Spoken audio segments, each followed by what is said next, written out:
స్తోత్రం. Praise the lord.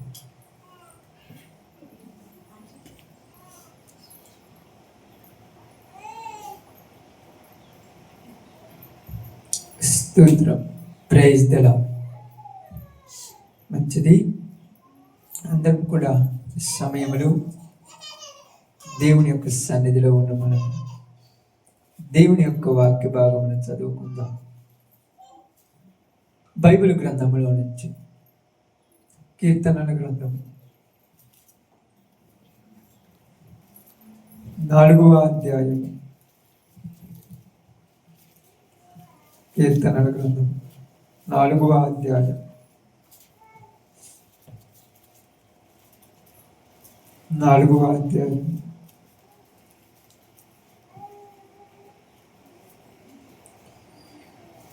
1వ వచనమును జాగ్రత్తగా చదువుకుందాం. నా నీతికి ఆధారమగు దేవా, నేను మొరపెట్టుచున్నప్పుడు నాకు ఉత్తరము ఇమ్ము. ఇరుకులో విశాలత కలుగు చేసిన వాడవు నీవే. నన్ను కరుణించి నా ప్రార్థనను అంగీకరించుము. దేవుడి వాక్య భాగం మన మధ్యలో ఆశీర్వదించును గాక. ఆమేన్. కూడి వచ్చిన అందరికీ ప్రభునామములు శుభాలు వందనాలు తెలియజేయుచున్నాను. బైబిల్ గ్రంథంలో ఉన్నటువంటి ఈ సందర్భమును చాలా జాగ్రత్తగా మనము వినటానికి సిద్ధపడదాం.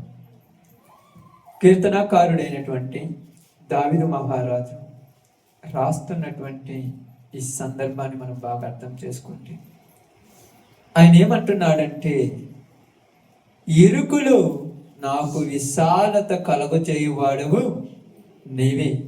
నన్ను కరుణించి నా ప్రార్థన అంగీకరించు.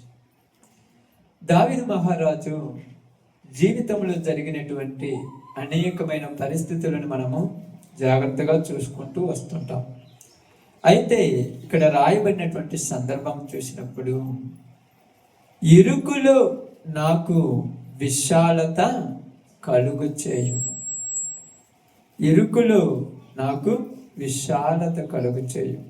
చూడండి, అదే కీర్తనల గ్రంథము దాటాలు పెట్టేసి వదిలేసి అదే కీర్తనల గ్రంథము 18వ అధ్యాయము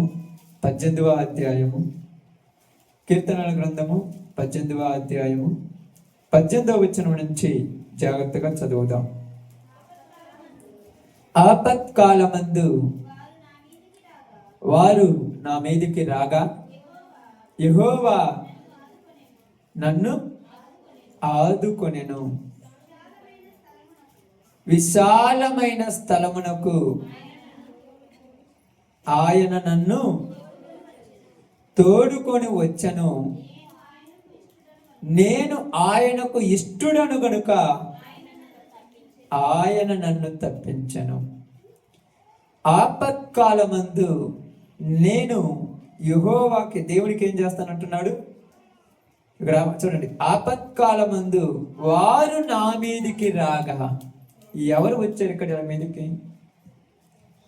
ఆపదలు ప్రమాదాలు రావటము సహజం. భూమి మీద జీవిస్తున్నటువంటి మనిషి జీవితం అనేది చాలా విలువైనది. విలువైన జీవితంలో కష్టాలు బాధలు అనేవి సర్వసాధారణంగా వస్తూ ఉంటాయి. ఇక్కడ దావీదు ఏమంటున్నాడంటే, అయ్యా, నా జీవితంలో నాకు ఇరుకులలో నేనున్నాను. ఎక్కడున్నాడంట? ఇరుకులు. ఇరుకులు అంటే, ఇరుకు అంటే ఇరుకు అంటే తెలుసక్క? ఇరుకు అంటే తెలుసు కదా. మీరు ఎక్కడైనా చిన్న సందులో ఇరుక్కపోయారనుకోండి, అప్పుడు అర్థమవుతుంది ఇరుకులో ఉన్న పరిస్థితి. అటు రాలేక ఇటు పోలేక, అక్కడికి వెళ్ళలేక ఇక్కడికి వెళ్ళలేక, అప్పుడు మనం ఏమనుకుంటామంటే ఎవరైనా ఆదరిస్తారేమో, ఎవరైనా చేరదీస్తారేమని ఎదురు చూస్తూ ఉంటాము ఇరుకులలో. ఇక్కడ ఏమంటున్నాడంటే, నేను ఇరుకులలో ఉన్నాను. ఎక్కడున్నాను? ఇరుకులలో ఉన్నాను. ఎలాంటి ఇరుకులలో ఉన్నారంటే కుటుంబములో బాధలు, బాగానండి, కుటుంబములో బాధలు, బంధుమిత్రుల ద్వారా సమస్యలు, ఇరుగు పొరుగు వారి ద్వారా బాధలు, నా జీవితంలో నేను చేసినటువంటి పొరపాటు నాకు గుర్తు వస్తూ అనుక్షణము అనునిత్యము నేను చేసినటువంటి ఈ యొక్క పాపముల వల్లే నేను ఇలా ఇరక్కపోయాననేటువంటి ఒక తపన, వీటన్నిటికి మధ్య ఎవరి దగ్గరికైనా వెళ్ళి చెప్పుకుంటే సమస్య తీరదు కనుక ఈ ఇరుకులో ఉన్నటువంటి పరిస్థితులు మనిషి ఏమనుకుంటాడంటే, ఈ యొక్క ఇబ్బందులు అంటే ఈ యొక్క ఇరుకులలో ఈ యొక్క స్థితిలో మనిషి ఏమనుకుంటాడంటే, ఈ బాధ భరించటము కంటే చచ్చిపోతే బాగుండునేమో అనుకుంటాడు. అందుకని బైబిల్ గ్రంథంలోనికి వెళ్ళినప్పుడు ఇశ్రాయేలీలకు మొట్టమొదటి రాజు అయినటువంటి సౌలు యుద్ధంలోనికి వచ్చిన తర్వాత తనకు ఒక కత్తిపోటు పడిన తర్వాత అతడు వారి నుంచి తప్పించుకొని వచ్చి ఒక ప్రదేశంలోనికి వచ్చి తన ఎదురుగా నిలబడినటువంటి ఒక సైనికుడితో చెప్తున్నాడు, నేను ఈ బాధ భరించలేకపోతున్నాను, నీ కత్తి తీసుకొని నన్ను నరికేయి అంటున్నాడు. నీ కత్తి తీసుకొని నన్ను నరికేయి. ఎందుకంటే ప్రియ సహోదరి సహోదరులారా, మరలా అలాగనే చూస్తే మరో పరిస్థితిలో ఒక మనిషి తనకొచ్చిన సమస్యను బట్టి, అక్కడ వాళ్ళు పెడుతున్న ఇబ్బందులను బట్టి తన కత్తి మీద తనే పడి చనిపోవాలనేటువంటి తీర్మానంలోనికి వచ్చి ఉన్నారు. ఈ రోజుల్లో మనుషుల మధ్య, మానవ మాత్రుల మధ్య జరుగుతున్నటువంటి అవాంఛనీయమైన కార్యములను బట్టి, కొన్ని పరిస్థితులను బట్టి మనం చూసినప్పుడు ప్రతి మనిషికి ఏదో ఒక సమస్య, ఏదో ఒక బాధ. ప్రతి మనిషికి బాధ లేని వాళ్ళు, సమస్య లేని వాళ్ళు లేరు. అయితే ఈ బాధ వచ్చినప్పుడు భరించగలిగిన బాధలు ఉంటాయి, భరించలేనంత బాధలు ఉంటాయి. ఒక మనిషిని ఒక కింటా బరువు మేయగలిగిన వాడైతే నెత్తిని కింటా బరువు పెట్టినప్పుడు అతడు మోయగలడు, అంతే కదమ్మా. అదే అతని నెత్తిన కింటా కంటే 1-2 కేజీలు ఎక్కువ పెట్టినా కూడా బరువు ఏమవుతుంది, ఎక్కువైపోతుంది. అలాంటప్పుడు ఏమనుకుంటాడంటే, నెత్తి మీద ఉన్నటువంటి ఆ బరువు ఏదైతుందో అది కింద పడేసుతే బాగుండునేమో అనుకుంటాడు. అర్థమవుతుందా? నెత్తిన ఉన్నటువంటి బరువు ఏదైతే ఉన్నదో అది కింద వేస్తే బాగుండునేమో అనుకుంటాడు. కింద వేస్తే ఏమవుతుందంట, బరువు కింద వేస్తే ఏమవుద్దమ్మా, అమ్మయ్యా అనుకుంటా. మీరు ఎప్పుడెప్పుడు ఎండాకు పోతారు కానీ గడ్డి మోపులు తెస్తారు కదక్క, ఇంత ఎత్తు మోపులు తెస్తుంటారు ఒక్కొక్కళ్ళు. ఆ మోపు చూస్తేనే గుండెలు పగిలిపోతారు. ఎట్టెత్తుకుంటారో ఏందో తెలియదు. అక్కడ నుంచి తీసుకొని వస్తున్న ప్రతిసారి మొయ్యలేనంత బరువు నెత్తిని పెట్టుకున్నప్పుడు నువ్వేం చేస్తుంటావంటే మధ్యలో నీకేమనిపిస్తుంది అంటే, బాగానండి, మధ్యలో ఏమనిపిస్తుంది అంటే, భారం ఎక్కువైనప్పుడు కింద పడేసుకుంటే బాగుండునేమో అనిపిస్తుంది. కానీ చుట్టుపక్కల ఎవరు లేరు, మళ్ళా ఒక్కదాన్ని ఎత్తుకోలేనని అదే భారాన్ని భరించుకుంటూ వస్తూ ఉంటాం. ఎప్పటి వరకు అంటే నీ గమ్యం వచ్చేంత వరకు వస్తావు. ఒకవేళ మధ్యలో ఎవరైనా కనపడితే వెంటనే కింద పడేస్తావు. అప్పుడు వెంటనే పిలిచి కొంచెం బరువు ఎత్తానంట. కాబట్టి ఇక్కడ ఆ ఉన్నటువంటి బరువు కింద పడవేసుకుంటే ప్రశాంతంగా ఉంటుంది. కానీ ఈ కుటుంబం బరువు పడేసుకునే అలాంటిది కాదు. వదిలించుకుంటే వదిలిపోయేది. అప్పుడప్పుడు చాలా మంది అంటారు, ఏమంటారు తెలుసా, ఎందుకమ్మా ఇలాంటి తీర్మానాలు తీర్చుకున్నావంటే, ఈయన టార్చర్ తట్టుకోలేక ఆత్మహత్య చేసుకుంటే బాగుంటుందేమో అని ఆత్మహత్యకు ప్రయత్నించాను అని చెప్తారు. అది ఒక రకమైనటువంటి టార్చర్, అది ఒక రకమైనటువంటి బాధ, అది ఒక రకమైనటువంటి భారం. నెత్తినున్న బరువు అయితే కిందేస్తే పోతుంది, కానీ తెచ్చి ఈ యొక్క కుటుంబ భారం అనేది వదిలించుకుంటే పోయేది కాదు. అవుతుందా? భర్త ద్వారా వస్తున్న భారం ఇదైతే నెత్తిని మోసే బరువు.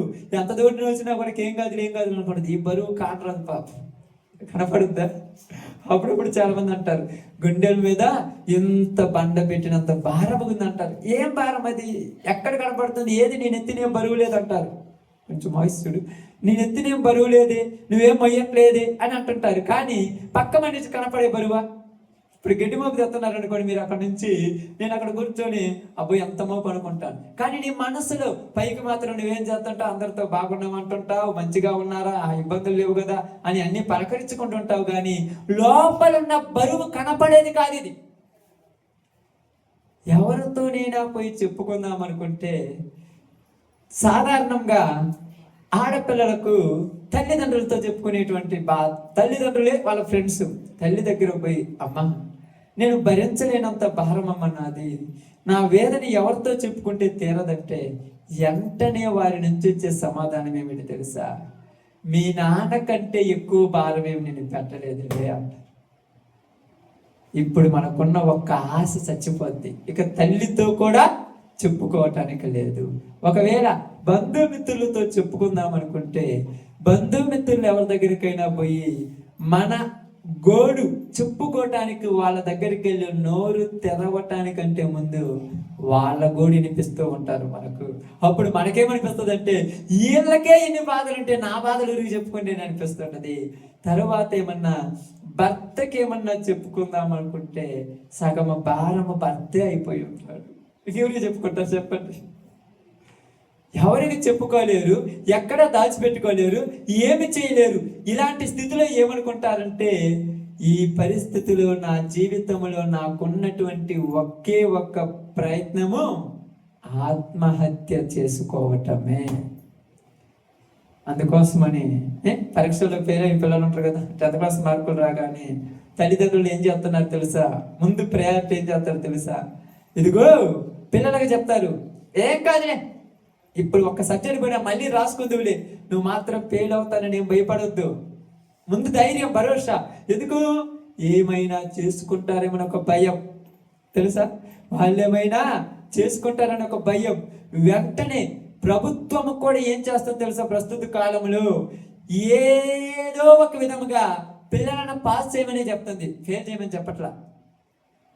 ఫెయిల్ చేసిన వెంటనే వాళ్ళు బాధ తట్టుకోలేక ఆ యొక్క వయసులో ఏదో ఒక ప్రయత్నం చేసుకొని వాళ్ళ జీవితాన్ని అంతలోనే ముగించుకుంటారు. కాబట్టి ఏదో రకంగా ఏదో ఒకటి రాసినా పాస్ చేయమని చెప్పేస్తుంది. ఎందుకంటే భరించలేనంత బాధ అది. కాబట్టి ఇక్కడ ఇలా మనం చూసినప్పుడు ఇలాంటి ఇరుకులో ఉన్నప్పుడు మనిషి జీవితము ఎవరితో షేర్ అంటే ఎవరితో పంచుకునేది కాదు. అప్పుడప్పుడు చాలా మంది అంటారు, మన జీవితం గురించి పక్కన వాళ్ళకి చెప్పుకోవాలంటే మన జీవితం వాళ్ళ దగ్గర ఎక్కడ బయట పెడితే మన పరువే పోతేమని బయటికి చెప్పుకోలేము, లోపల దాచిపెట్టుకోలేము. ఇక రెండోది, పనికి రానటువంటి తలకాయ నొప్పులు కొన్ని తెచ్చిపెట్టుకుంటారు కొంతమంది. దావీదు మహారాజు లాంటి వాడు పనికి రాని తలకాయ నొప్పి, పనికి వచ్చేది కదా ఇది.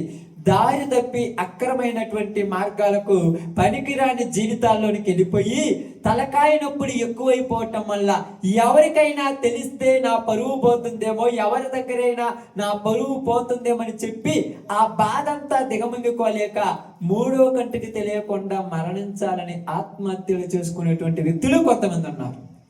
ఇది చెప్పలేనటువంటిది.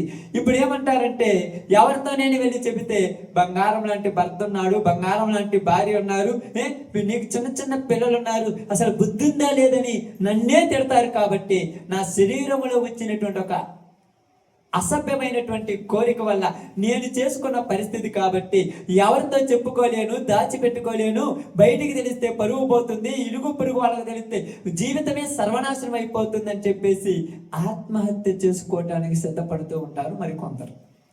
ఇది ఒక రకమైన బాధ.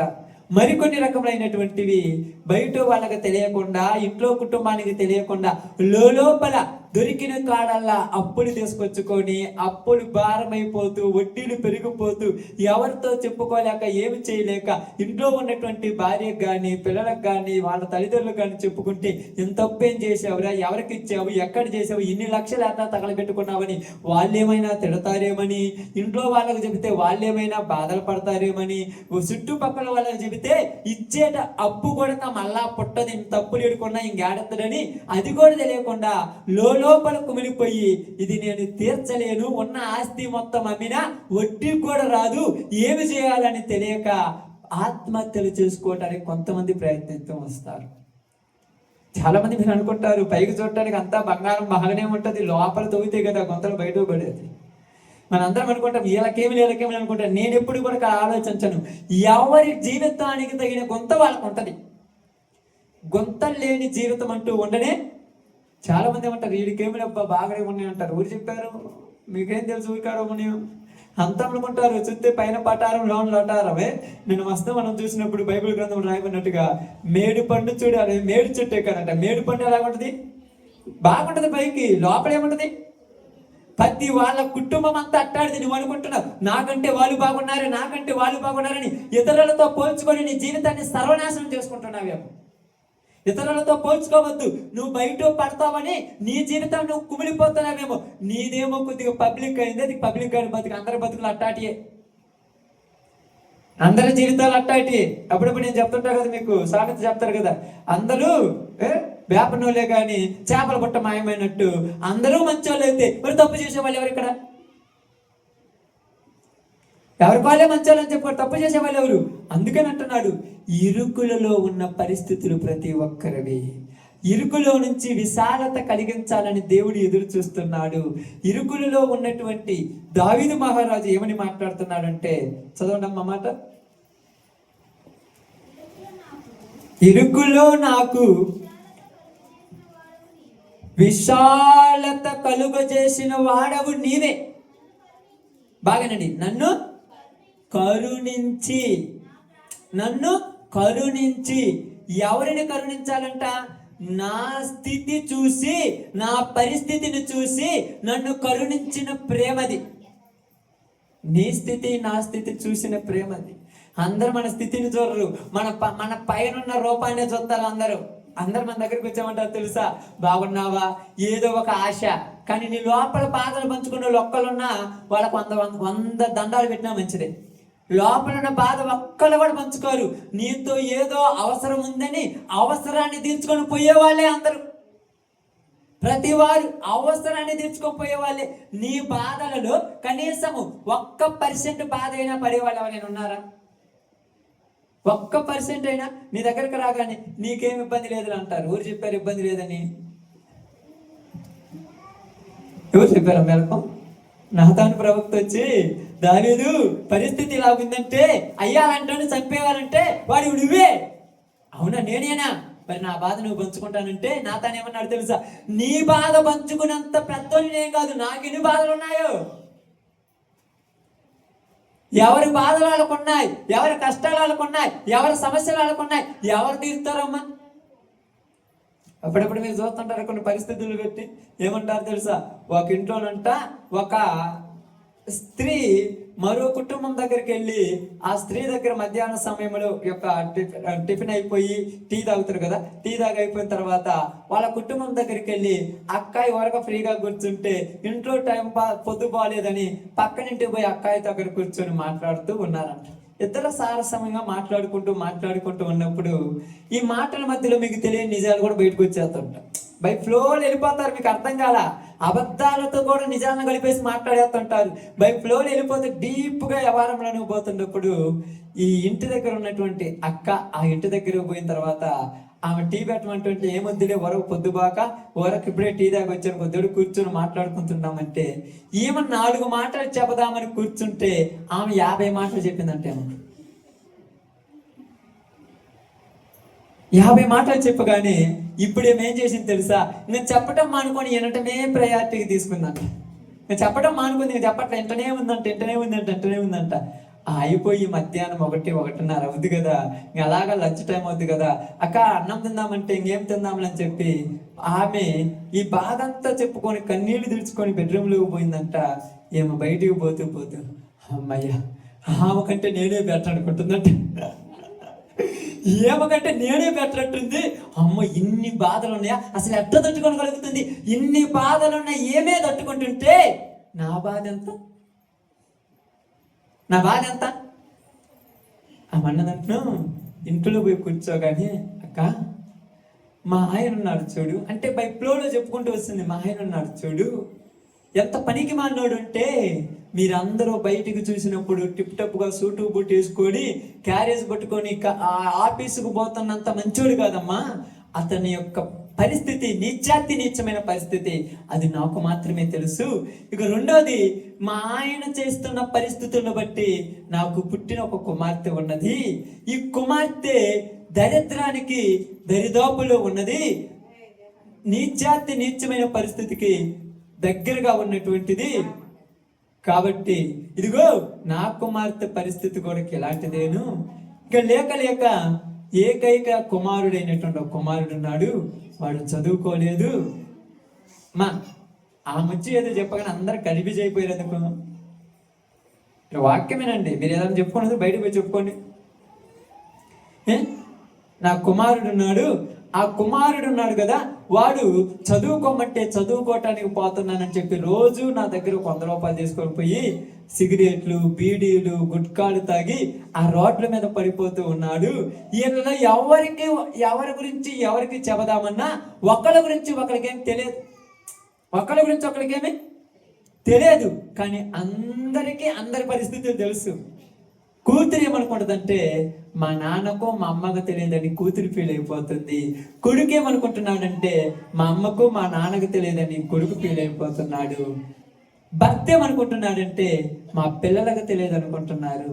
అన్ని విషయాలు అందరికీ తెలుసమ్మా, తెలియనట్టుగా నటిస్తున్నాం ఇంట్లో అని చెప్తున్నా. అంతే, తెలియనట్టుగా నటిస్తున్నాం. ఎందుకు అలాగా నటిస్తున్నారంటే ఒకవేళ తెలుసు అంటే ఇంకా ఎక్కువ చేస్తారేమన్న ఒక భయం. ఈ భయంతో ఎప్పుడు కూతురు ఇంటి మీదకి ఒక దరిద్రమైనటువంటి నీచమైన పరిస్థితిని తీసుకొస్తుందో, ఎప్పుడు నా భర్త ఇంటికి రాకుండా నేను దోడు దగ్గరే కూర్చొని ఎదురు చూస్తాను, ఒకవేళ ఇంటికి రాకుండా ఎప్పుడు వెళ్ళిపోతాడు.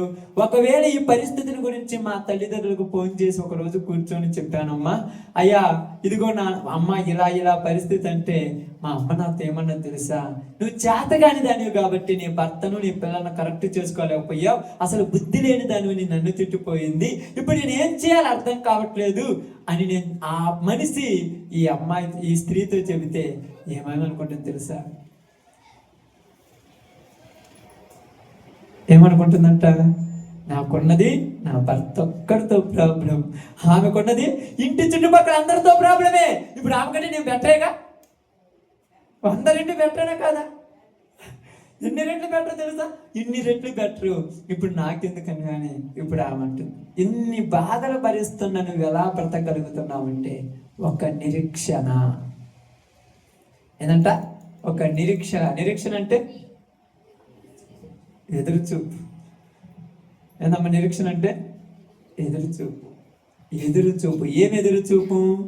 నా ప్రభువు నాతో చెప్పిన ఒక మాట. ఏమని చెప్పాడంటే, ఇరుకులో విశాలతను కలిగించే దేవుడు. నా స్థితిని చూసి, నా పరిస్థితిని చూసి నన్ను కరుణించి నాపై జాలి చూపే దేవుడు నాకున్నాడు. ఈ మనుషుల కోసము, ఈ ప్రజల కోసము, ఈ కుటుంబం కోసము దేవుడిచ్చినటువంటి జీవితాన్ని ఆ మధ్యలోనే పాడు చేసుకోవటానికి నాకెవరిచ్చారు ఈ అధికారం అని నాలో నేను కుమిలిపోతూ ఏడుస్తూ ఉన్నప్పుడు దేవుడు నాతో మాట్లాడాడు. నేను నీకు ఆయుష్ ఇచ్చాను, ఆయుష్ పూర్తిగా అనుభవించి మరలా నా దగ్గరకు రమ్మని చెప్పాడు. ఈ ఆయుష్ ముగిసేలోపు నా జీవితంలో గొప్ప కార్యం జరుగుతున్న ఒక ఆశ. ఆ ఆశ ఏంటంటే ఇక్కడ అంటున్నాడు, ఇరుకులో నాకు విశాలతను కలుగ చేయువాడవు నీవే. ఆ ఇరుకులో ఉన్నటువంటి నాకు విశాలత ఏంటంటే, వీళ్ళందరూ వెళ్ళిన తర్వాత నేను ఇంట్లో కూర్చున్నప్పుడు నా దేవుడు నాకు వచ్చి ఒక అభయం ఇస్తూ ఉంటాడు, ఒక ధైర్యం చెప్తూ ఉంటాడు. నా బిడ్డ నేనున్నాను, భయపడకము, దిగులు పడకమని నాకు ఒక అభయం ఇచ్చాడు. నేను రోజు కూర్చొని ఈ బైబిల్ గ్రంథాన్ని చదువుతున్న ప్రతిసారి నా మీద నాకు నమ్మకం చచ్చిపోయి దేవుడి మీద నమ్మకం పెరిగిపోతుంది. నా మీద నాకు నమ్మకం ఏమైంది? చచ్చిపోయింది. ఎందుకంటే ఈ యొక్క పరిస్థితిలో ఉన్న మనిషికి ఏమవుతుంది తెలుసా? మీకు ఇన్ని పరిస్థితుల్లో ఉన్న మనిషికి ఏమవుతుంది చెప్పండి? చచ్చిపోవాలనిపిస్తుంది. చచ్చిపోయేటువంటి తీర్మానం కొట్టేసుకుంది. ఇంకేమనిపిస్తుంది చెప్పండి? గుండెలంతా బరువు అయిపోతుంది కదా. ఆ పరువు అయిపోయిన పరిస్థితిలో ఏ వైపు నుంచి ఏ వార్త వినాల్సి వస్తుందన్న ఒక టెన్షన్తో హై బీపీ ఎప్పుడు ఉంటుంది, ఆన్లో ఉంటుంది. బీపీ ఎనీ టైం ఆన్లో ఉంటుంది. పొద్దుగూకులు ఆ మంచం మీద పడుకొని ఆలోచించి బ్లడ్ షుగర్ కూడా పెరిగిపోయింది. బీపీ ఉంది, షుగర్ ఉంది, గ్యాస్ట్రిక్ ఉంది. ఎందుకంటే గ్యాస్ట్రిక్ ఎందుకుంది అంటే టయానికి అన్నగారు తింటుంది. ఏ బాధలో ఇట్లా ఉన్నాము తింటుందా? అన్నం పొయ్యట్లు వేసుకొని కలుపుకొని తిందామన్న లోపు ఏ గుర్తవుతుంది. 2 ముద్దలు తినాలి కాబట్టి తినేసి ఆ పళ్ళెంలో చేయగలిగేసి అవి పెట్టేస్తుంది. ఇన్ని బాధల్లో ఇన్ని పరిస్థితుల్లో ఉన్నటువంటి ఆమె పరిస్థితిని చూసి ఒక్కసారి ఏమన్నారంటే చచ్చిపోతే బాగుండు కదా అని ఆలోచన వచ్చిందంట. ఏమొచ్చింది? చచ్చిపోతే బాగుండు కదా అంటే చచ్చిపోతే ఏమవుద్ది ఆలోచించండి. ఇప్పుడు చచ్చిపోతే ఏమవుద్ది? సమస్యకి ఏమన్నా సమాధానం అవుతుందా? నువ్వు చచ్చిపోతే నీ భార్య ఏమన్నా, నీ భర్త ఏమన్నా తిరుగుడు మానుతాడా? నీ భర్త ఏమన్నా త్రాగుడు మానుకుంటాడా? నీ భర్త ఏమన్నా విచ్చలవిడిగా చేయటం ఇంకా ఆగుతాడా? ఇంకా అడ్డం లేదని ఎదురు లేకుండా తిరుగుతుంటాడు. ఒకవేళ నువ్వు చచ్చిపోతే ఇప్పుడైనా మా తల్లి ఉన్నదన్న భయంతో నీ కూతురు సాయంకాలానికి ఇంటికి వస్తుంది. అదే ఇంటికా నువ్వు లేకపోతే హద్దు లేదు, ఆపు లేదు. ఎక్కడ తిరుగుద్దో, ఏం చేస్తుందో, ఎలా ఉంటుందో, ఎందుకు ఉంటుందో, ఏం చేస్తుందో కూడా తెలియదు. ఇప్పుడైనా నువ్వు ఇంటికాడ ఉన్నావు కాబట్టి ఎక్కడ తిరిగి వస్తున్నాను నీ కుమారుడికి సాయంకాలంలోపు కడుపు నిండా అన్నం పెట్టగలుగుతున్నావు. అదే నువ్వు లేకపోతే భోజనం పెట్టేవాడు లేక, తిండి లేక, తిప్పలు లేక, కుక్క కట్టే హీనంగా చచ్చిపోతాడు. అలాంటప్పుడు అసలు ఎందుకు కన్నామని ఒక ప్రశ్న ఆమె వేసుకున్నదంట. ఎవరైనా ప్రశ్న ఎందుకు అన్నామంట, ఎందుకు కన్నానని ప్రశ్న వేసుకున్నప్పుడు ఒక మాట ఏమనుకుందంటే అన్నిటికీ కాలమే సమాధానం చెప్తుంది. నేను వచ్చేటప్పుడు మా తల్లి దగ్గర నుంచి ఈ దగ్గరికి వచ్చేటప్పుడు ఇన్ని సమస్యలు తెచ్చుకొని రాలా. నా పుట్టింటి నుంచి నా మెట్టినింటికి వచ్చేటప్పుడు ఇన్ని సమస్యలు తెచ్చుకొని రాలా. అప్పుడు నాకు సమస్య నేనే. ఇప్పుడు నా సమస్యలు అన్నిటికంటే ఎలా సమస్యలు ఎక్కువ అయిపోయాయి. బయట తెచ్చి ఆడుకోండి, బయట తెచ్చి ఆడిపోయి ఆడుకోండి. ఇన్ని సమస్యలతో నేను లేను. ఇప్పుడు నాకు సమస్య ఎక్కువైపోయాయి. కాబట్టి నేను ఇక్కడికి వచ్చిన తర్వాత నా భర్త అంతకుముందు ఎట్టాడో నాకు తెలియదు. నేను వచ్చిన తర్వాత కొద్ది రోజులు నాతో కరెక్ట్గానే ఉన్నాడు. ఒకవేళ ఆయన ఏదో ఒక పరిస్థితిని బట్టి అలాంటి అలవాట్లు ఉన్నాయేమో, నాకు వీళ్ళు దాచిపెట్టారేమో. ఇప్పుడు నా కడుపును పుట్టిన బిడ్డలు ఉన్నారు కదా, వీళ్ళు నేను పెంచిన వాళ్ళు కదా, చిన్నప్పటి నుంచి నా చేతుల్లో పెరిగిన వాళ్ళు కదా, వీళ్ళు కూడా అడ్డదారులు దొక్కుతుంటే నేనే కంట్రోల్ చేయకపోయాడు కదా. కారణము నేనేనేమో. నా భర్త గురించి ఆలోచించి పిల్లలను పట్టించుకోలేదు. పిల్లలను పట్టించుకోకపోవటం వల్ల వీళ్ళు చెడిపోయారు. కారణం నేనే కదా. నా స్వార్థం నేను చూసుకున్నాను. అది స్వార్థం. ఏంటి స్వార్థం? ఇక్కడ భార్య కన్న బిడ్డలను పట్టించుకోకుండా భర్తనే సర్వస్వం అనుకోవటం స్వార్థం. అందుకని నా భర్త గురించి నా పిల్లల కాడ ఏడ్చి చెప్పటం వల్ల నా పిల్లలు కూడా నా కళ్ళ ముందే చెడిపోయారు. కారణం నేనే. ఇప్పుడు పోయింది. ఇక ఉన్నదాన్నైనా కూడా సరిచేయాల్సిన బాధ్యత నా చేతిలో ఉన్నదని ఒక తీర్మానం తీసుకోగానే ఈ స్త్రీ ఆమె చూడు పోతే ఏమనుకుని తెలుసా, ఇన్నిటిని సరి చేయటానికి ఆమెకు ధైర్యం ఉంటే ఆఫ్టర్ ఒక్కదాన్ని సరి చేసుకునే ధైర్యం నాకెందుకు లేదనుకుందంట. ఇన్నిటిని సరిచేసే ధైర్యం ఆమెకుంది. ఆఫ్టర్ ఒక్కటేగా నా సమస్య, ఒక్కటేగా. అప్పుడప్పుడు మీరు అంటారు చూడండి, 50 లక్షల అప్పు వాళ్ళు తెరవగలేంది, 1 లక్ష పెద్ద లెక్క, నీకు పెద్ద లెక్క. కానీ ఇక్కడ అదే అనుకున్నాడు, ఇరుకులలో నాకు విశాలత కలుగు చేస్తానని చెప్పిన దేవుని మాట నాకు ఆధారం ఉంది. ఆయన మీద ఆధారపడి నేను బ్రతుకుతున్నానని చెప్తున్నాడు. అందుకని మీకు బాగా చూడండి, యోబు గ్రంథము 3వ అధ్యాయం 36వ అధ్యాయము 16 వచ్చిన ఒకసారి చదవండి.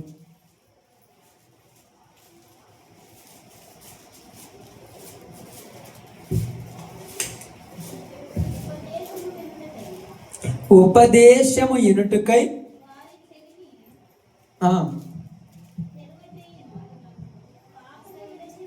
36:16 కదమ్మా. యోబు గ్రంథము 36 అధ్యాయం 16 కదమ్మా. చదవండి తల్లి. అంత్యేకక బాధలలో నుండి ఆయన నిన్ను తప్పించును, ఇరుకులేని విశాల స్థలమునకు నిన్ను తోడుకొని పోవును, నీ ఆహారమును క్రొవ్వుతో నింపును. ఏమంటున్నారు చూడండి, అంత్యేకాక. అంత్యేకాక అంటే ఏది? పైన ఉంచానండి. శ్రమపడు వారికి కలిగిన శ్రమల వలన ఆయన విడిపించును, బాధ వలన వారికి విధేయులుగా చేయును. అంటే మనుషుల జీవితములలో బాధలు బంధాల గురించి మాట్లాడుతూ ఉన్నారు. చూడండి 13 వచ్చిన ఒకసారి చూడండి అమ్మా. అయినను, ఆయనను కాదమ్మా, అయినను లోపల హృదయపూర్వకమైన భక్తి లేని వారు క్రోధము నుంచి కొందరు ఆయన వారిని బంధించినప్పుడు వారు మొరపెట్టుదురు, కావున వారు యవ్వనమందే మృతి నందుదురు, వారు బ్రతుకు పురుషుగాములు బ్రతుకు వంటి వారగుదురు. ఇక్కడ యవ్వన కాలం అందే చచ్చిపోవాలని తీర్మానం తీసుకున్నటువంటి వీళ్ళకు ఒక ఆదరణ ఏం చెప్తున్నాడంటే, ఇదిగో ఇదియే కాకుండా అనేకమైన బాధలలో నుండి ఆయన నిన్ను తప్పించును. 1-2 బాధలు కాదు, అనేకమైన బాధలు. ఆ బాధలు చెప్పుకుంటే తీరే కాదు. మీ బాధలు నిజంగా కొంతమంది అప్పుడప్పుడు సిల్లి బాధలు చెప్తుంటారు, నాకు నవ్వు వస్తుంటే బాధ చెప్తుంటే. ఉన్నటువంటి కుటుంబం తెలుసు కదా, భార్య ఉన్నది, తనకు పిల్లలు ఉన్నారు, ఉన్నటువంటి కుటుంబాన్ని విడిచిపెట్టి కడుపును పుట్టిన కొడుకే తరుముకొని పోతుంటే, ఆ యొక్క పరిస్థితులలో ఇశ్రాయేలు దేశానికి రాజు అయినటువంటి ఆయన కాళ్ళకు చెప్పులు లేకుండా గులకరాళ్ళు కలిగిన కొండల మీద పరుగులు తీస్తున్నాడంట. అది బాధ అంటే. మందేం బాధ? నీ కుటుంబంలో నువ్వు ఉంటున్నావు, 3 పూట్ల భోజనం చేస్తున్నావు, ప్రశాంతం కూర్చుంటున్నావు, ఎవరన్నా వచ్చి చెబితే 2 నిమిషాలు ఏడుతున్నావు, మళ్ళీ నీ పని నువ్వు చేసుకుంటున్నావు. నీ పొలం పని ఏమి ఆగుతుందా?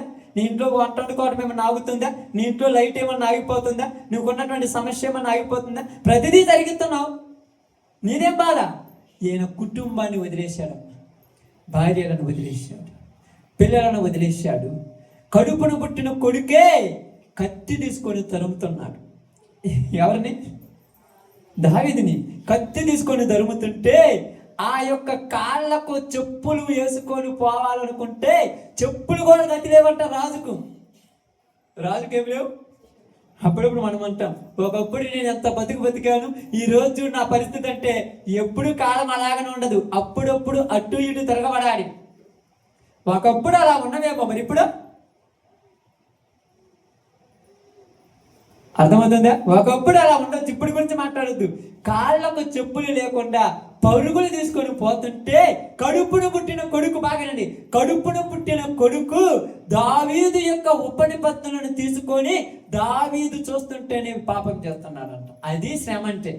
నీకొచ్చింది శ్రమ, నువ్వేం చెప్తున్నావు శ్రమ?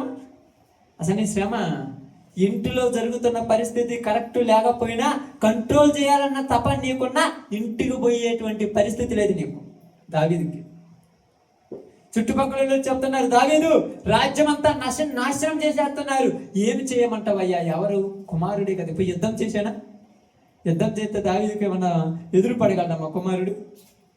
కానీ ఎదురుపడి యుద్ధం చేసేంత గొప్పోడు కాదు. కళ్ళ ముందు కనిపెట్టిన కన్న కొడుకును చంపాలన్న మనసు కూడా నాకు లేదు. ఎంత దుర్మార్గుడైనా కన్న కొడుకుని చంపుకుంటారు మోరైనా. జాగ్రత్తగా చంపడం. చాలా మంది ఏమంటారు తెలుసా?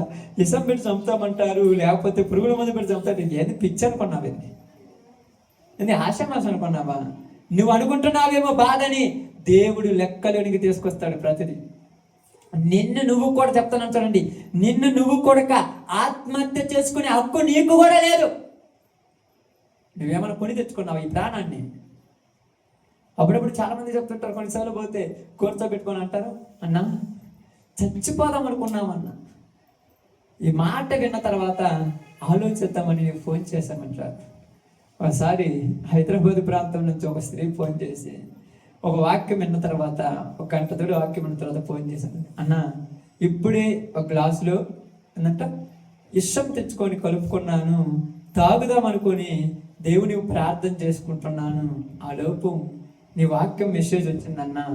ఆ వాక్యం తీసుకొని విన్న తర్వాత నేను ఎందుకు చావాలి అని నాకే తీర్మానం చేసి అది తీసుకెళ్ళి ఇంటి వెనక కొంత దోవి దాని లోపల పోసి శుభ్రంగా గ్లాసును కూడా అక్కడే పూర్తి చేసి వచ్చానన్నా అని చెప్పి ఫోన్ చేసిన తర్వాత మేము ఇలా ఒకరోజు కలిసి వచ్చాం. కాదనుకోవచ్చు, ఎందుకంటే దేవుడు నీకు విడుదల కలిగించేవాడు.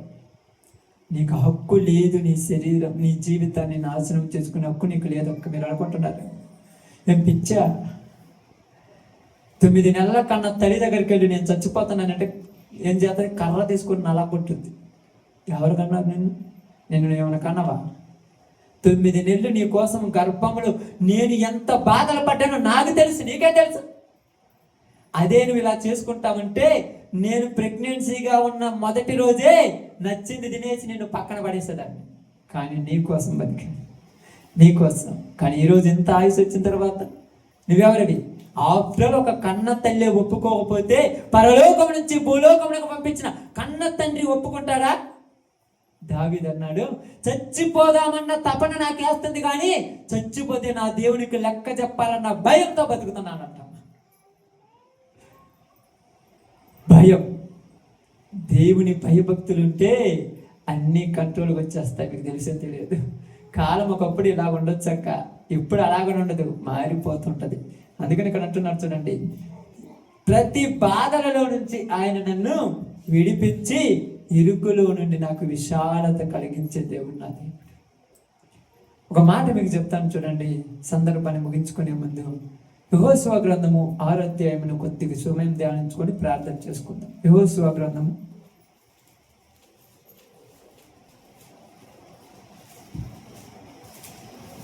6వ అధ్యాయము 1వ వచనాన్ని జాగ్రత్తగా చదువుదాం. ఆ కాలమున ఇశ్రాయేలీల భయము చేత ఎవరును వెలుపలికి పోకుండా లోపలికి రాకుండానట్లు యెరికో పట్టణపు ద్వారము గట్టిగా మూసివేయబడెను. అప్పుడు యెహోవా చాలు. ఇక్కడ యెరికో పట్టణాన్ని దేవుడు ఇశ్రాయేలీయుల చేతికి ఇస్తానని వాగ్దానం చేశాడు. అయితే యెరికోలో ఉన్న ప్రజలకు ఇశ్రాయేలీయులు అంటే భయం. ఎందుకంట? వాళ్ళు అనేక దేశాలను జయించుకుంటూ వచ్చారు, ఎర్ర సముద్రమును దాటుకొని వచ్చారు.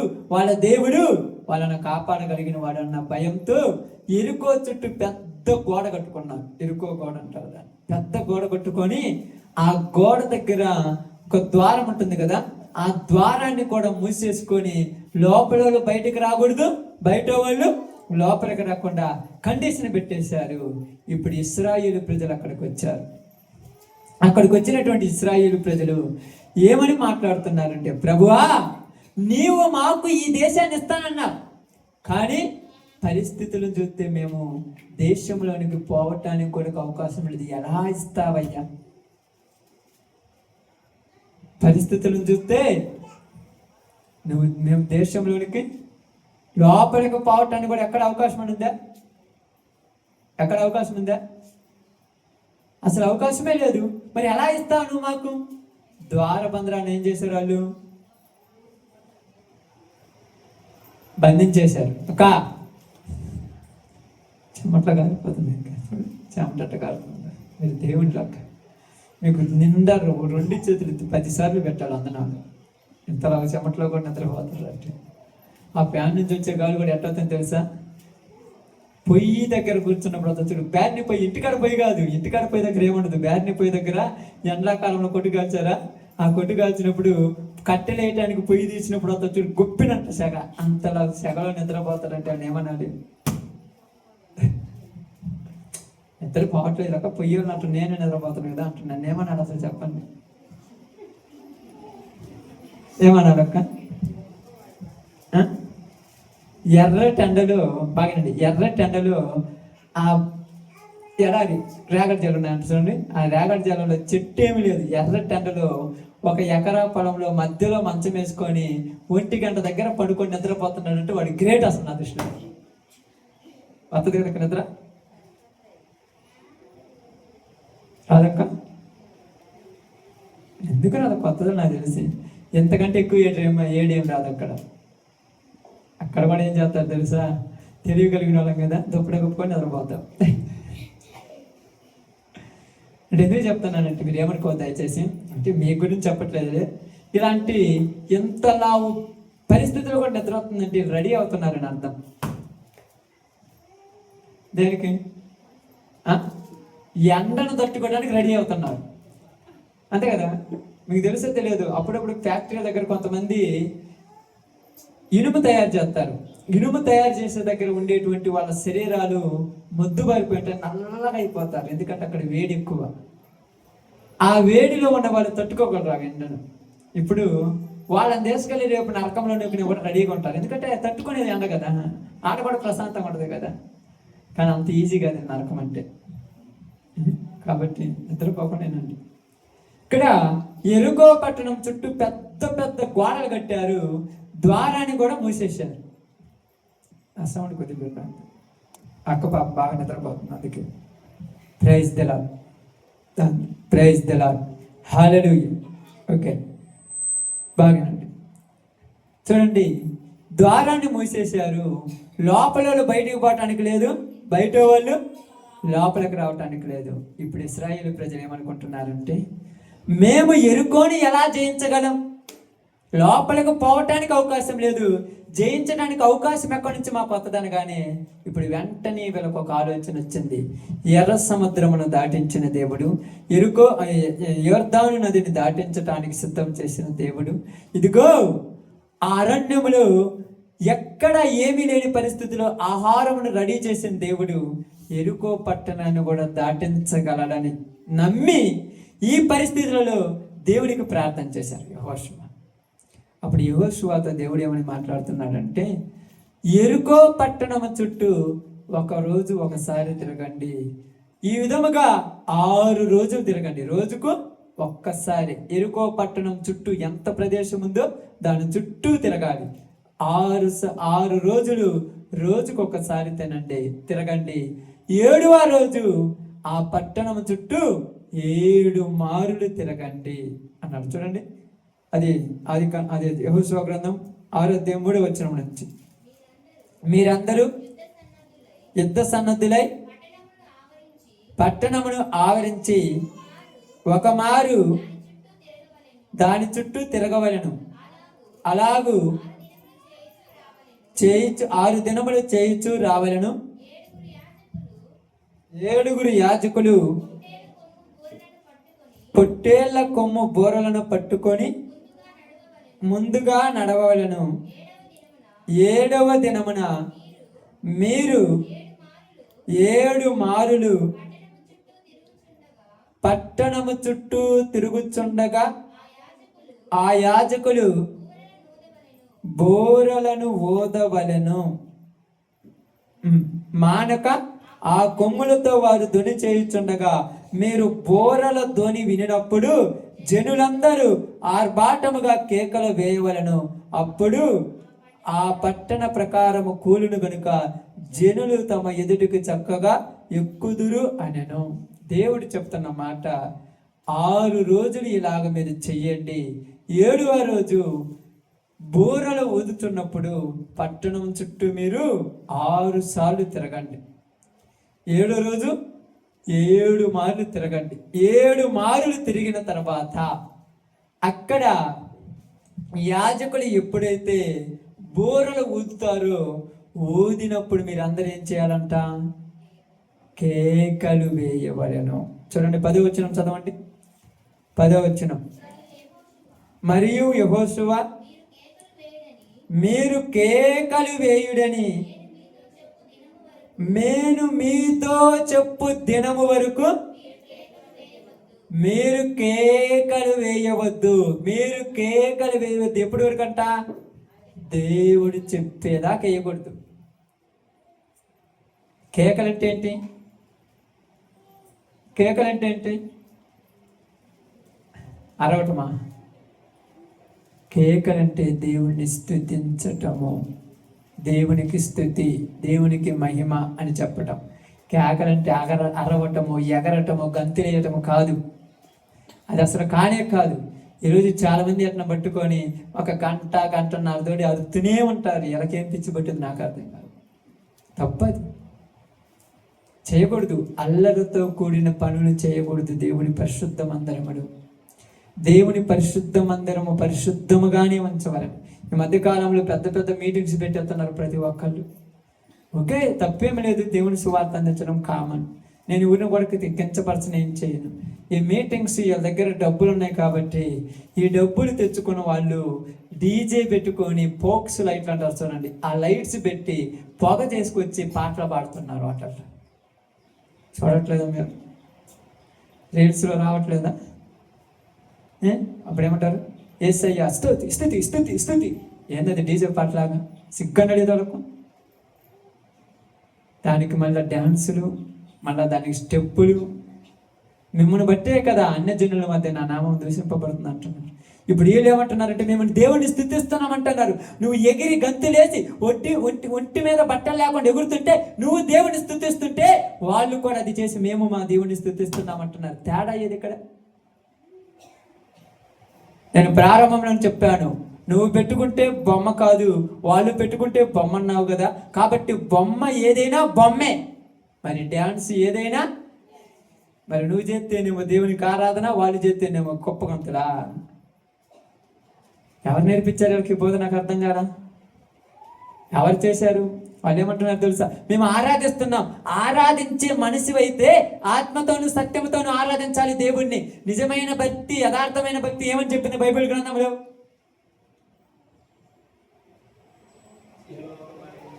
ఇహలోక మాలిన్యమును తనకు అంటకుండా. యాకోబు రాసిన పత్రిక 2:3 త్వరగా చదవండి. సందర్భం వచ్చింది కాబట్టి చదివిస్తాను. యాకోబు రాసిన పత్రిక 1:27. తండ్రి అయిన దేవుని ఎదుట పవిత్రమును నిష్కలంకమునైన భక్తి ఏదనగా, దిక్కులేని పిల్లలను, విధవరాండ్రను వారి ఇబ్బందులలో పరామర్శించుటయు, ఇహలోక మాలిన్యమును తనకు అంటకుండా తన్ను తాను కాపాడుకొనుటయే. దిక్కులేని వాళ్ళకు కనీసం ఒక్కసారి అయినా సహాయం చేయరు. దేవుని పేరిట ఆహారమైనా 10 మందికి పెట్టరు. దిక్కులేని వాళ్ళకు పెట్టాలి. ప్రార్థనకు వచ్చే వాళ్ళకు ఊరేని జాతర అక్కడ నేను చెప్తాను. ఇక్కడ మీరు అందరూ ప్రార్థనకు వస్తారు కాబట్టి మీకు పెట్టడం పెద్ద లెక్క. ఎందుకంటే మీరు ప్రార్థనకు వస్తారు, మీకు పెడితే పుణ్యం అంటున్నారు. ప్రపంచంలో దిక్కులేనటువంటి వాళ్ళు ఎవరు నీకు కనపడ్డా వాళ్ళని ఆదరించాలి. నువ్వు చేతనైతే చెయ్యి. కానీ దీంట్లో కూడా స్వార్థం ఉన్నారు. వీళ్ళు దేవుని నమ్ముకున్నారని చేస్తాము. దేవుని నమ్ముకోకపోతే అడుక్కోవడానికి ఒక నీ దగ్గరికి వచ్చాడు, బాగానండి.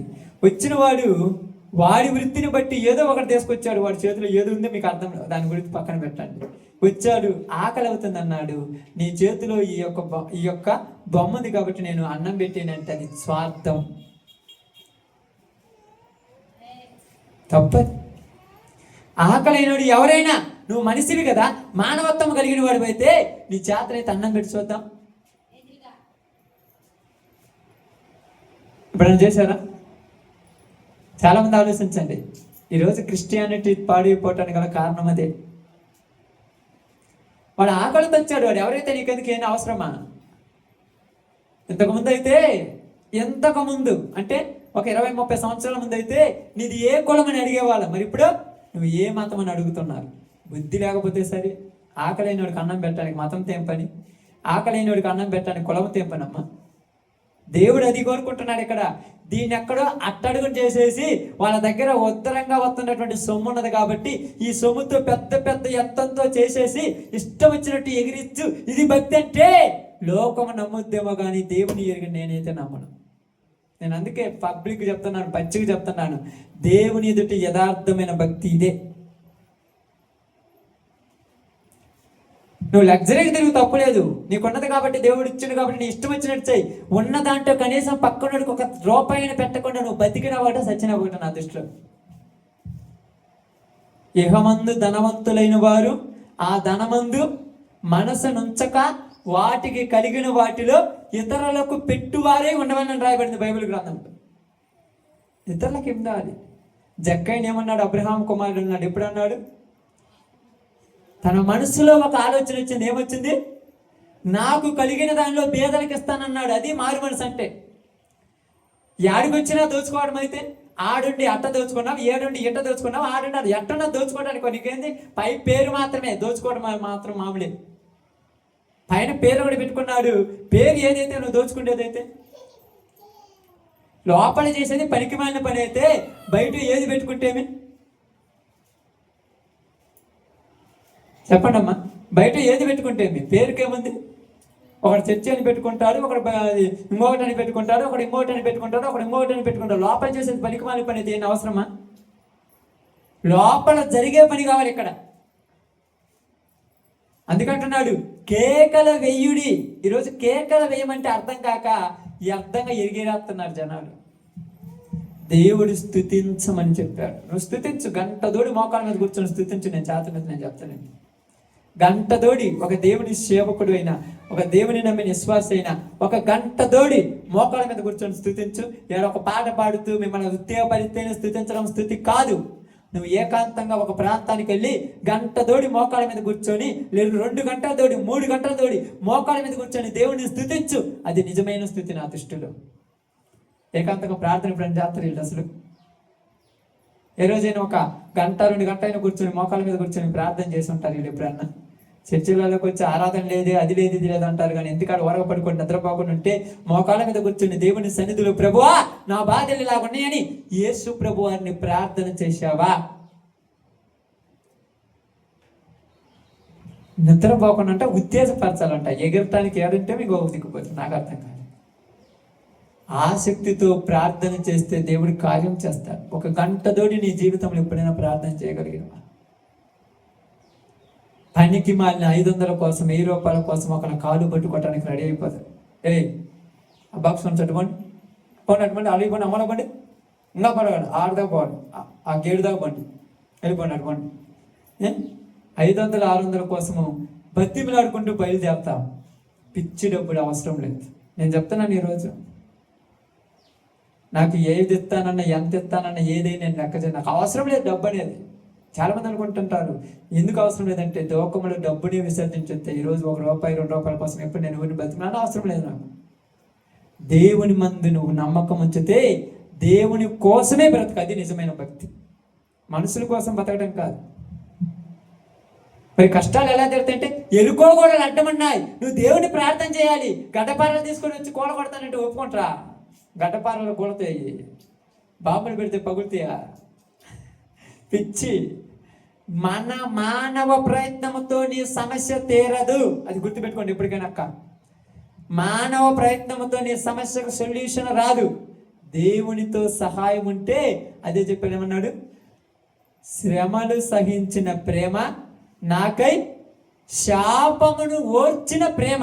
నాకొచ్చిన శ్రమలు తను ధరించి నా శాపాన్ని తన మీద పెట్టుకొని నన్ను పవిత్రుడిగా మార్చిన ప్రేమ. ఈరోజు ఏమంటావు? 10 మందిలో పోతే అవమానమా? ఏం అవమానం? నీ అవమానం నిందల. ఏమి నిందలు నాకు అర్థం కాలేదు. ఈరోజు నా పరిస్థితి ఇలాగుంది.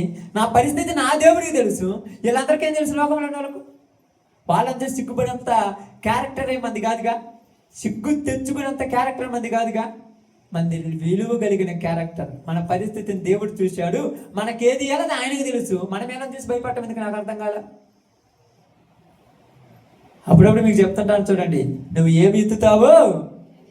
ఈరోజు నువ్వు బాధ వచ్చిందని ఆడవటం కాదు. ఒకప్పుడు నువ్వు చేసిన పరిస్థితి ఈరోజు నీకు తగిలిందేమనుకో, అంతేనా? ఎదురురాయి తగిలిందంటే ఎందుకు తగులుద్ది? కళ్ళు నెత్తికెక్కితే తగులుతాయి, లేకపోతే ఎదురురాయి తగులుతాయా? అప్పుడప్పుడు పిల్లలు ఎదురురాయి పొడుచుకుని వస్తారు. చిన్నగా నడవచ్చు ఎదురు అంటారు. అంటే చిన్నగా నడవలేదని అర్థం. కన్ను మిన్ను తెలియకుండా పోతే దెబ్బలే తగిలేదు. కానీ ఇశ్రాయేలు ప్రజలు ఏమనుకున్నారు తెలుసా? ఈ గోడలు మనం ఎలా కోర్చలేము, వీటిని ఏ విధముగా మనం పగలగొట్టలేము, లోపలికి మన వల్ల మనం పోని దేవుని సహాయం కావాలని అందరూ ప్రార్థన చేశారు. దేవుడు చెప్పాడు, 6 రోజులు మీరు దాని చుట్టూ రోజుకొకసారి తిరగమన్నాడు. 6 రోజులు తిరిగారు. 7వ రోజున 7 సార్లు తిరగమన్నాడు. 7 సార్లు తిరిగారు. ఎప్పుడైతే యాజకులు బోరలు ఊదుతారో అప్పుడు కేకలేయమన్నాడు. బోరలు ఊదినప్పుడే వాళ్ళు దేవుని స్తుతించగా యెరికో గోడలు కూలెను. ఆమేన్. చూడండి 6వ అధ్యాయం 20వ వచనం ఒకసారి చదవండి. యాజకులు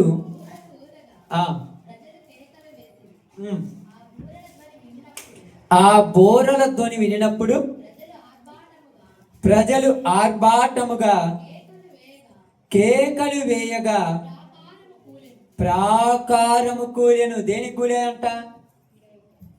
ఇప్పుడు చెప్పాలి, దేనికి కూలే అంట?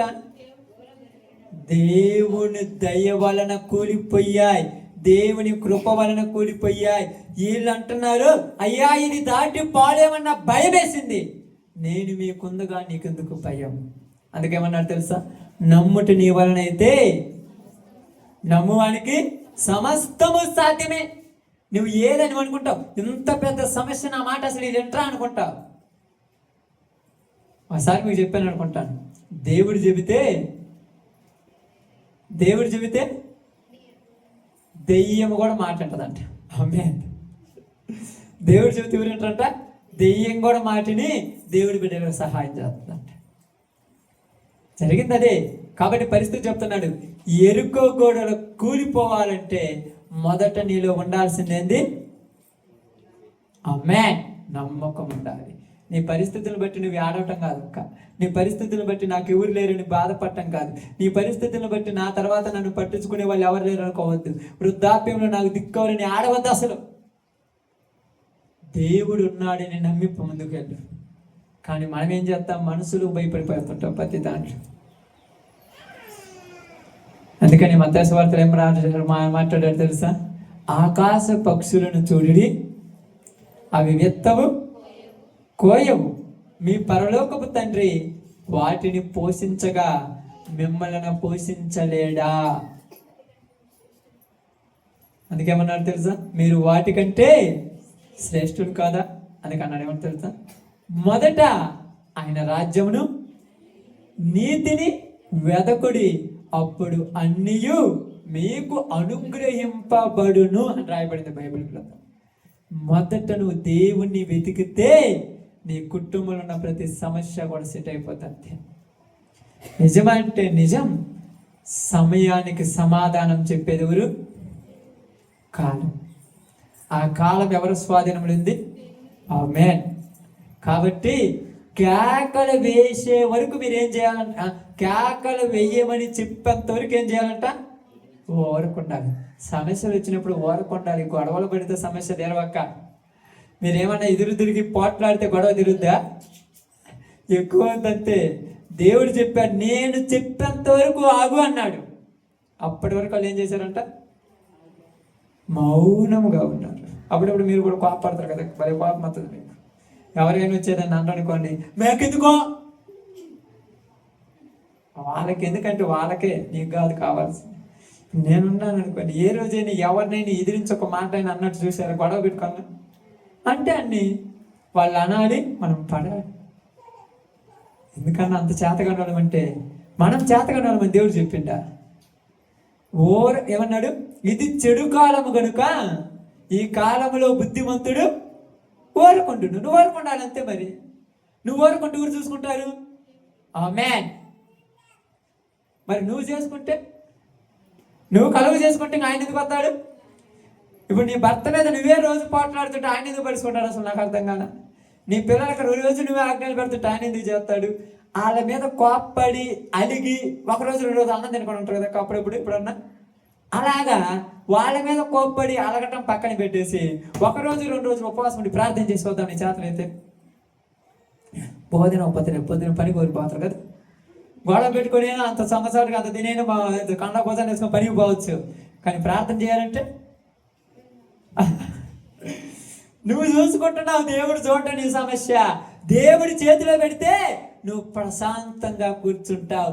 ఇరుకుల్లో కూడా ఏమవుద్ది? విశాలంగా ఉంటావు. అప్పుడు అంటారు, ఇంత ఏడిపిస్తుంటే నీకు బాధ లేదంటే నాకెందుకు బాధ? ఆవిడ ఏమంటా, నీకు ప్రేమ లేదు. ప్రేమను నువ్వేం చేస్తున్నావు? ప్రేమ లేక కాదు. చాలా మంది ఉంటారు తెలుసా, ప్రేమ ఎక్కువై అందుకే 10 దానికి అనుమానిస్తారు. ప్రేమ ఎక్కువ అనుమానిస్తారా? దెయ్యం బట్టి అనుమానిస్తారు నా దృష్టిలో. దెయ్యం బట్టి. ఇదే దెయ్యం చెప్పండి, ఏ దెయ్యం? అనుమానపు దెయ్యం. అది బట్టింది నువ్వు ఎక్కడ నువ్వు ప్రశాంతంగా ఉండలేవు. అదే ఈ భర్త గురించి, భార్య గురించి పొద్దుగూకు నువ్వు అలాగ అంటారు చూడండి, ఇలాగ అనుమానించడం కంటే ఇవన్నీ పక్కన పెట్టేసి రోజుకు 2 గంటల మోకాళ్ళ మీద కూర్చుని ప్రార్థన చేయి. వాడిలో ఉన్న దరిద్రాన్ని కూడా తీసేసి నీ కాళ్ళ దగ్గర తెచ్చి కూర్చోబెడతాడు దేవుడు. మనకు మాత్రం అది చేయం. దాడితో పోయించును, ఎవరితో మాట్లాడు, ఏం చేస్తున్నావు, ఎక్కడున్నావు, పొద్దుగోకు నీపిచ్చానా? వాడికంటే పెద్ద దెయ్యం నీకు పట్టింది. నాకు అర్థం కాల. మీరు అనుకుంటే వాళ్ళకి పట్టాల్సిన దెయ్యాలు పెద్ద దెయ్యం నీకే పట్టింది. అందుకు నువ్వేం చేస్తున్నావు? వాళ్ళ మీద పిచ్చితో దేవుని ప్రార్థన చేయడం మర్చిపోయావు. నిజంగా చెప్తున్నాను, మనస్ఫూర్తిగా దేవుని ప్రార్థన చేసేవాళ్ళు 100కు 1-2 ఉన్నారంతే క్రైస్తవులు నాకు తెలిసి. మిగతా వాళ్ళు ప్రార్థన చేయరు, టైం పాస్ చేస్తారు దేవునితో. సమస్యలు వచ్చాయి కదా, ఎరుకో పట్టణంలోనికి సమస్య కదా అది. ఎరుకో గొడవలు మామూలుటియా? మీకున్న సమస్యలు అంతా ఎరుకో గొడవలతో పెట్టుకుంటే ప్రార్థన చేశారు. మనం గోడలు ఏమయ్యాయి? కూలిపోయాయి. అటు నువ్వు ప్రార్థన చేస్తున్నావు. అడుగుడి ఏంటంట? ఏది అడిగిన ఎత్తడా? ఇప్పుడు చెప్పండి, ఏది అడిగిన ఎత్తడా? ఏది అడిగిన ఎత్తడా? చూద్దాం బైబిల్ గ్రంథంలో, యాకోబు రాసిన పత్రికలో చూడండి ఆ మాట.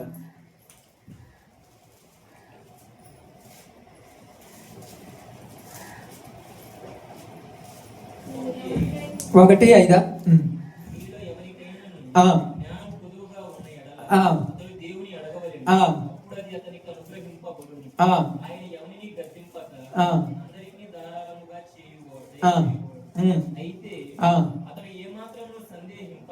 అడిగేవాడు సందేహం లేకుండా అడిగితే ఆయన ఇస్తాడంట. అనుమానం తరగకూడదు. అడిగేవాడు ఎలా అడగాలి? మనస్ఫూర్తిగా అడిగేయాలి. ప్రభు నాకు ఇది కావాలంటే ఇచ్చేస్తానంతే. నువ్వేదడిగిన ఇచ్చేస్తానంతే. ఏదడిగిన నిజంగా మీరు అనుకోవచ్చు, ఒకవేళ నేను చెడు అడిగాని ఇస్తాడంటే ఇస్తాడు, కానీ దానివల్ల తర్వాత నువ్వే అనుభవించాలి కేడంతా. జోక్ కాదు ఇది, నిజం. కావాలంటే ఎప్పుడైనా అడుగు చూడండి, ప్రభు నాకు ఇదిగో చాలా సొమ్ము కావాలి ఏమంటే ఎత్తాడు, తర్వాత ఆ సొమ్ము కాపలా కాదు దేవుని మర్చిపోవాల్సి వస్తుంది. జాగ్రత్త. అప్పుడు రెండింటికి ఏం కావాలి? నీకు ఇచ్చాడు, దానికి నీకు సంబంధించి ఏం కావాలి? తీర్పులోని తీసుకొస్తాడు, అగ్నికి అందకుండా వేసేస్తాడు. నిజంగా ఎత్తాడంటే కావాలంటే మనస్ఫూర్తిగా దేవుని పరిపూర్ణంగా అడగండి. ఇవ్వకపోతే అడగండి, కానీ అడగం. ఏదో టైం పాస్ కోసం అడిగినట్టు అడుగుతారు. ఒక 5,000 అవసరమైంది అనుకో, కొంతమందిని అడుగుతారు. ఎట్లా అడుగుతారు అక్క? ఎలా అడుగుతారు తెలుసా? ఏదో ఇద్దరో లేదన్నట్టు అడుగుతారు. కానీ ముఖ్యమైన కుత్తికల మీదకి వచ్చింది అనుకో, పోయి కాళ్ళు పైన పట్టుకుంటాను ఏమంటారు. అప్పుడు అడగాలి, లేకపోతే ఇవ్వాలనిపిస్తుంది. నేను అడిగే పద్ధతి వేరుండాలి. సందేహింపక అడుగువాడికి, విశ్వాసంతో అడుగువాడికి ఆయన ఇస్తాడు. మనం చేదడిగినంటే బైబిల్ గ్రంథంలో ఏమి రాయబడింది? దేవునికి సమస్తము సాధ్యమే. అదే కదా ఒకడు వచ్చి అడిగాడు, అయ్యా ఇదిగో ధనవంతుడు పరలోక రాజ్యంలో ప్రవేశించుడు కంటే ఒంటె సూది బెద్దంలో ప్రవేశించుడు మీరన్నా. ఒంటె సూది బెద్దం ఎలా పట్టుద్దంటే దేవుడికి అన్నీ సాధ్యం అన్నాడు అంతే. అదే నువ్వు బైబిల్ మైండ్లో ఉంటే అన్న అర్థమవుతుంది. ఒంటె అంతది, సూది బెద్దం ఎంతది ప్రవేశిస్తుందా? దేవునికి అన్ని సాధ్యమే. దేవునికి సాధ్యం, నీకు నాకు కాదు. అందుకని నువ్వు అడిగితే ఏదైనా ఇచ్చేతడంత. నువ్వు అడిగేది దేవునికి నచ్చినట్టుగా ఉండాలని నువ్వు అనుకుంటున్నావేమో. నువ్వు దేవునికి నచ్చితే నువ్వు అడిగింది ఇచ్చేస్తాడు. నీకు తెలిసే తెలియదు. ఆహారం కావాలన్నా లేదా ఇచ్చాడా లేదా? ఆహారంతో తృప్తి ఉంది అనుకో, మాంసం కావాలన్నాడు ఇలా. మరి మామూలు విషయం అనుకున్నారా దేవుడు అంటే? మాంసం కావాలని ఇచ్చాడంటే ఇచ్చాడు. మరి అది తిన్నదంతా అడగటానికి వాళ్ళ చేత నవరంధ్రాలు పడేతాడు చేయలా. ఎందుకు అడిగామని అప్పుడు ఏడ్చారు వాళ్ళు. బంగారం లాంటి భార్య కావాలి, బంగారం లాంటి ఉద్యోగం కావాలి, కావాల్సినంత డబ్బు కావాలని అడిగారు, ఇచ్చాడు దేవుడు. ఇచ్చిన తర్వాత ఎందుకు చేసుకున్నారని రోజు ఏడవలసి వస్తుంది. మరి దేవుడు అడిగి దేవుడు ఇచ్చాడు కదంటే ఇచ్చాడు కాదంట. మరి నువ్వు ఏడ్చే రోజులు కూడా వస్తాయి. చాలా మంది అంటారు పిల్లలు కావాలి పిల్లలు కావాలి. దేవుడు అడిగిన ఇస్తాడు, అడగకుండా ఇస్తాడు. మరి ఇచ్చిండు అనుకో, ఇచ్చిన దానికి లెక్క కూడా ఉంటుంది. మళ్ళా ఉద్యోగం కావాలన్నారు, ఇతర ఈడా ఇస్తాడు. ఇచ్చిన తర్వాత లెక్క కూడా ఉంటుంది. మళ్ళా ఇప్పుడు ఏమంటున్నావు? ఏందమ్మా ప్రార్థన రావాలంటే ఉద్యోగం అంటున్నావు, ఏందమ్మా ప్రార్థన అంటే పిల్లోడు అంటున్నావు. అంతే కదా ఇప్పుడు చెప్పేవన్నీ పడక. ఏందమ్మా ప్రార్థన రావాలంటే పొలం అంటున్నావు. ఇప్పుడు ఇచ్చాడు, నువ్వు ప్రార్థనకు రాకుండా ఆగిపోయావు. నువ్వు ఆగిపోవటం వల్ల ఏం జరిగింది? నష్టం జరిగింది. ఎందుకు నష్టం వచ్చిందంటే నీవే కారణం. నువ్వే అడిగావు కదా, నేను ఇచ్చాను కదా. అప్పుడు అంటాడు, ఎవరు ఏమన్నారు ఇవన్నీ అనడా లేదా? కామ ఎవరు గుర్తుంది? ఎవరికన్నా శనే మీరు అది ఏమని అడిగింది? నాకు పిల్లవాడు కావాలని నేను అడిగానా? నువ్వే వచ్చి ఇచ్చావు, మళ్ళీ ఎందుకు తీసుకున్నావు? అవును, మరి అడిగినప్పుడు ఇస్తే ఆయనకు నచ్చినట్టు, లేకపోతే మళ్ళా తీసేసుకుంటాడు. అప్పుడు ఏడవలసి ఉంటుంది. కాబట్టి ఎరుకో పట్టణపు గోడలు ఏమైపోయాయి? కూలిపోయాయి. ఎరుకో గోడలనే కూర్చిన దేవుడు నీ సమస్య ఒక లెక్క. పిచ్చి మాలోకంలో ఉన్న మనము చిన్న చిన్న పనికి మాలిన వాటి కోసం చచ్చిపోవాలనుకుంటారు. ఎంత పిచ్చో నీళ్ళు అవసరమా? ఇరుకులో ఏముంటుందంట? దేవుడు కలిగిస్తాడు విస్తారత. పరమును వీడి నీ దగ్గరికి వచ్చాను నీ సమస్య తీర్చడానికి. నువ్వు ఊరు లేరు అన్నట్టు ఎందుకు అడుగుతావు? మా అమ్మలో చెప్పుకుంటే భర్త తీర్చట్లేదు, మా భర్త తీర్చట్లేదు, నా భార్య తీర్చట్లేదు, నా పిల్లలు తీర్చట్లేదు. ఎంత పిచ్చి మాటలయ్యి. దేవుడు తీర్చట్లేదు అని చెప్పప్పుడు నేను చదువుతానికి సమాధానం. ఎందుకు వీళ్ళు తీర్చడంటే వాళ్ళ సమస్యలు వాళ్ళకొని, నీ సమస్య వాళ్ళు తీర్చలేక. అవునా కాదా?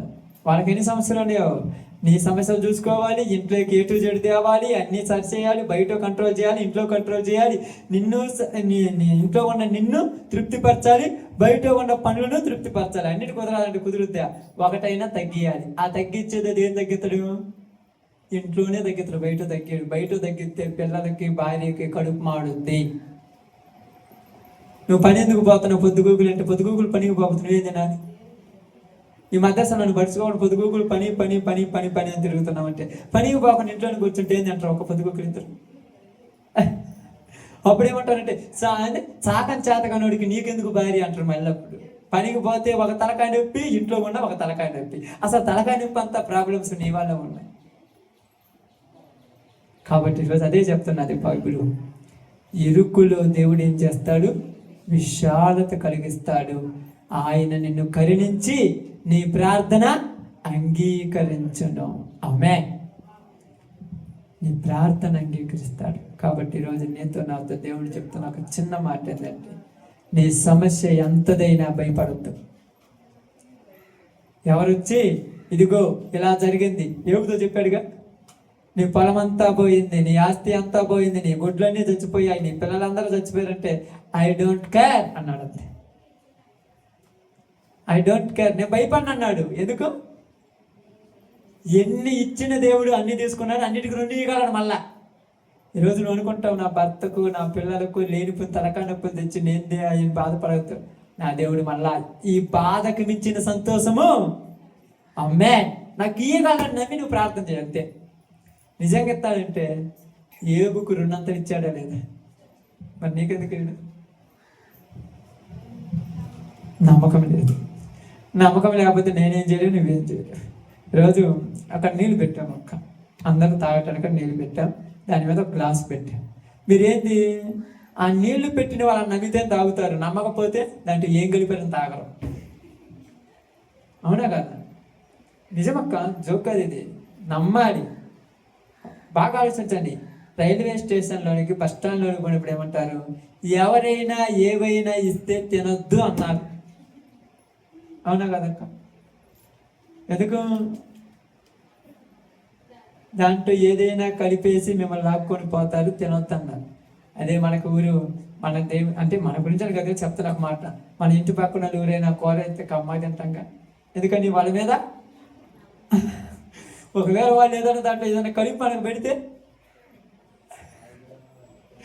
డౌట్లు వచ్చేస్తాయి మళ్ళీ తర్వాత కదా. అంటే నమ్మకం ఉంటే ఏదైనా సాధించగలం, దేన్నైనా చెయ్యగలం. అందుకే బైబిల్ గ్రంథం చెప్పింది, నమ్ముట నీ వలనైతే నమ్మువానికి సమస్తము సాధ్యమే. ఇప్పుడు నువ్వు ఇరుకులలో ఉన్నావేమో, నీ పరిస్థితి నీకే తెలుసమ్మా. మీరు అందరూ అనుకుంటున్నారు నా బాధ నీకేం తెలుసు అని. ఇందాకనే చెప్పాను, ఒకళ్ళకు మించి నువ్వు ఒకళ్ళకు ఉన్నాయి బాధలు, బయటికి చెప్పుకోవట్లు కూడా అంతే. కానీ ఆ ఇరుకులలో దేవుడు నీకేం కలిగిస్తాడు? విశాలత కలిగిస్తాడు. కానీ నువ్వు చేయవలసింది ఆయన నమ్మి ప్రార్థన చేయటం. ఇరుకో గోడలు కూల్చిన దేవుడు మనకున్న గోడలను కూడా కూల్చి మనకు ప్రశాంతత అనుగ్రహించగలడు. అలాంటి భాగ్యం దేవుడు మనకును మన కుటుంబాలకు అనుగ్రహించును కాక. ఆమేన్. అందరూ కూడా తల ఉంచండి, ప్రార్థన చేద్దాం.